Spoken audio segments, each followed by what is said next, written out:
સુરતમાં સમૂહ લગ્નમાં ગેસ સિલિન્ડર નહીં મળતા ભોજનની વ્યવસ્થા કરવા લાકડા વડે રસોડું તૈયાર કરવામાં આવ્યું હતું. સુરતમાં કોમર્શિયલ ગેસ સિલિન્ડરની અછત વર્તાતા સુરતીઓએ આપદાને અવસરમાં બદલ્યો છે. ગોડાદરા ખાતે ઉત્તર ભારતીય સમાજ દ્વારા સમૂહ લગ્નનું આયોજન કર્યું છે. આ સમૂહ લગ્નમાં કોમર્શિયલ ગેસ સિલિન્ડર નહીં મળતા 2 ટન લાકડાની વ્યવસ્થા કરવામાં આવી હતી. 15,000 લોકોની રસોઈ માટે 2 ટન લાકડાની વ્યવસ્થા ઊભું કરી રસોડું તૈયાર કરવામાં આવ્યું હતું.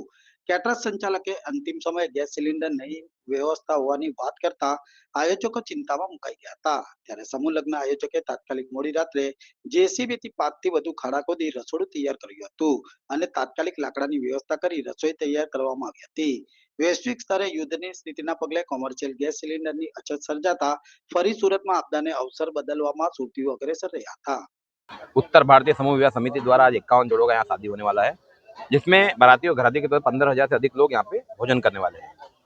परंतु हमने जो कैटर्स को खाना बनाने का ऑर्डर दिया था, वो कैटर्स कल हमें दोपहर को ऐसा बताया कि भाई खाड़ी देशों में युद्ध होने के कारण बाटला कॉमर्शियल मिल नहीं रहा है। इससे हमारे यहाँ के जो सांसद है, जल शक्ति मंत्री सी आर पाटिल साहब से बात की। उन्होंने बोला कि आप लोग को बताने की जरूरत नहीं कि आपदा को अवसर में कैसे बदलना चाहिए। तो हमने आपदा को अवसर में बदला। रात को हम जेसीबी मंगा के काम किया। किसी ने ईंट लेके आया, कोई गया गावड़े में से लकड़ी लेके आया, मतलब काम हुआ। गाजर सुबह दूधी का हलवा रेडी हो चुका है, अलग अलग वानगी बन रही है, आप देख सकते हैं। क्योंकि हमारे पूर्वज भी जो थे, वो पूर्वज भी इस तरह से ही, कोई गैस का बाटला उस समय था नहीं, पूर्वज भी उस समय यही काम करते थे और इस तरह से ही कार्यक्रम करते थे। हमने इस पूरे कार्यक्रम को सफलता की ओर ले गए और आपदा को अवसर में बदला।